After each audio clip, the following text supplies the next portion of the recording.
Hello দোস্ত, कैसे हो? আজকের ভিডিওতে 51 নম্বর কোশ্চেন থেকে 100 নম্বর কোশ্চেন মোট 50টি প্রশ্ন আমরা আলোচনা করে নেব। সর্বরাজচ্ছেদ্যা নীতি প্রয়োগ করেন কি?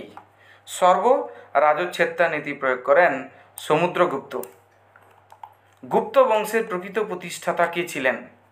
গুপ্ত বংশের প্রকৃত প্রতিষ্ঠাতা প্রথম চন্দ্রগুপ্ত। তোমরা পজ করে একটা কোশ্চেন অ্যান্সার দাও, দিয়ে প্র্যাকটিস করো।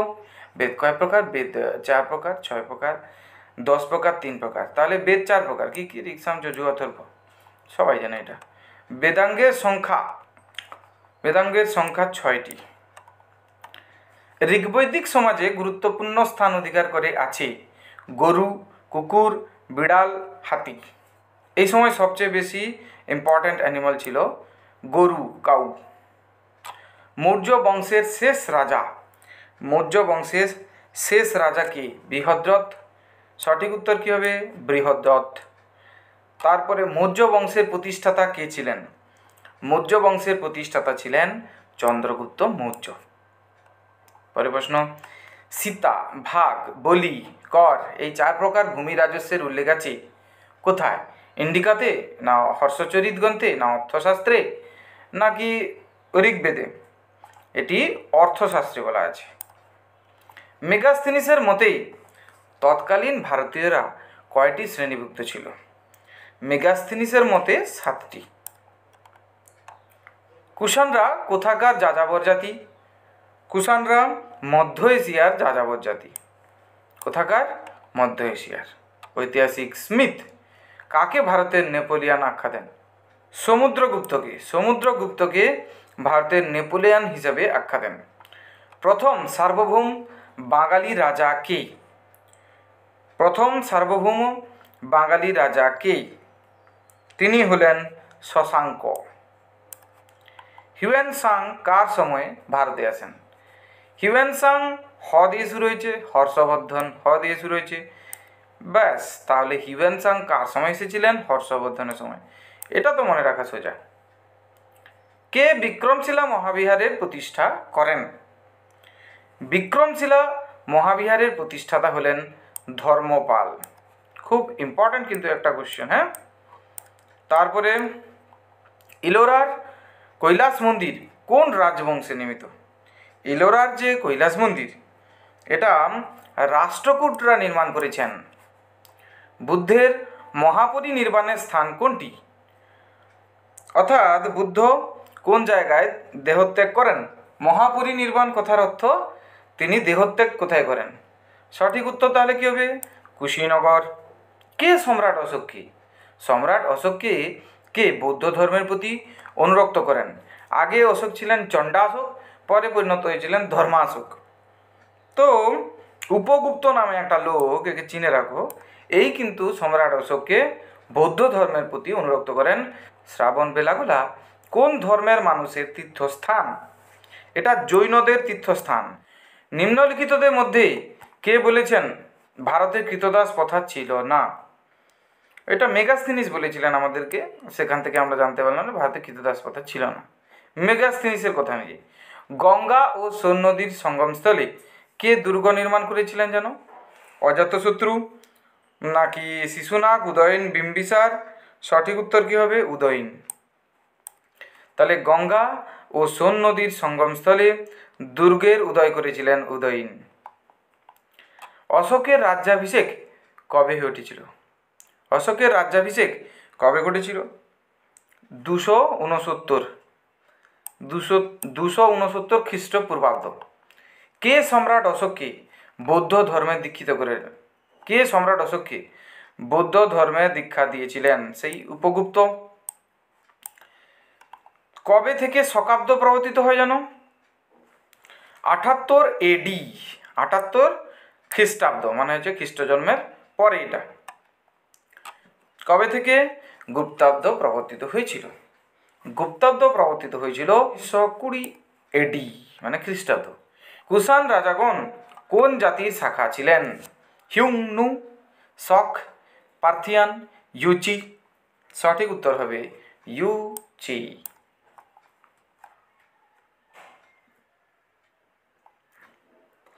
দার্শনিক নাগার্জুন কার রাজসভা অলঙ্কিত করেন? দার্শনিক নাগার্জুন কার রাজসভা অলঙ্কিত করেন? সঠিক উত্তর হবে কনিষ্ক। কী হবে? কনিষ্ক। এরকম আরও এমসিকিউ প্র্যাকটিস সেটগুলো পেতে গেলে কী করতে হবে? চ্যানেলকে সাবস্ক্রাইব করতে হবে। হর্ষবর্ধন কবে কনৌজের সিংহাসনে আরোহণ করেন? হর্ষবর্ধন কনৌজের সিংহাসন আরোহণ করেন 606 খ্রিস্টাব্দে। রত্নাবলী নাটকের রচয়িতা কি? রত্নাবলী লিখেছেন হর্ষবর্ধন। কে লিখেছেন? হর্ষবর্ধন। পাল বংশের কোন রাজা বিক্রমশীল উপাধি নিয়েছিলেন? পাল বংশের কোন রাজা বিক্রমশীল উপাধি নিয়েছিলেন? মহিপাল। সঠিক উত্তর হবে মহিপাল। কোন পাল রাজার শাসনকালে কৈবর্ত বিদ্রোহ ঘটেছিল? কৈবর্ত বিদ্রোহ ঘটেছিল কোন পাল রাজার শাসনকালে? সঠিক উত্তর হবে দ্বিতীয় মহিপাল। পরের প্রশ্ন, ভারতের প্রাচীনতম লিপি কোনটি? ভারতের প্রাচীনতম লিপি সিন্ধু লিপি। এটা শিশু লিপি হবে না, এটা হবে সিন্ধু লিপি। মিতক্ষরা কে রচনা করেন? মিতক্ষরা রচনা করেন বিজ্ঞানেশ্বর। মিতক্ষরা রচয়িতা কি তাহলে? বিজ্ঞানেশ্বর। সুলোপানি কোন রাজবংশের শাসনকালের শিল্পী ছিলেন? সুলোপানি কোন রাজবংশের শাসনকালের শিল্পী ছিলেন? সেন। সেন। সুলোপানি সেন। সুলোপানি সেন। সেন বংশের শেষ রাজা কে ছিলেন? আমাদের লক্ষণদা সেন বংশের শেষ রাজা ছিলেন, লক্ষণ সেন। অতীশ দীপঙ্কর সিজ্ঞান কোন মহাবিহারের অধ্যক্ষ ছিলেন? ইনি বিক্রমশিলা, এই যে বিক্রমশিলা বলে মহাবিহারটা ছিল তার অধ্যক্ষ ছিলেন। প্রাচীনকালে শকদের রাজধানী কোথায় ছিল? ক্যাপিটাল অফ সাকা, শিয়ালকোট। সঠিক উত্তর কী হবে? শকদের রাজধানী শিয়ালকোট। দেখো, শক শিয়াল, শিয়াল শক, শক শিয়াল, শিয়াল শক। পরাক্রমাঙ্ক কার উপাধি ছিল? পরাক্রমাঙ্ক কার উপাধি ছিল? সমুদ্রগুপ্ত। সাতবাহন বংশের রাজাদের রাজধানী কোথায় ছিল? পৈঠান। মনে রাখার কি উপায়? 7টি পিঠা। কটা পিঠা? 7টি পিঠা। সেখান থেকে সাতবাহন বংশের রাজধানী পৈঠান। নালন্দা বিশ্ববিদ্যালয় কে নির্মাণ করেন? নালন্দা বিশ্ববিদ্যালয় নির্মাণ করেন কুমারগুপ্ত। বিক্রমশিলা, ধর্মপাল। দ্বিতীয় বৌদ্ধ সংগীতি কোন রাজার শাসনকালে অনুষ্ঠিত হয়? দ্বিতীয় বৌদ্ধ সংগীতি কালাশোকের সময়। কার সময়? কালাশোক।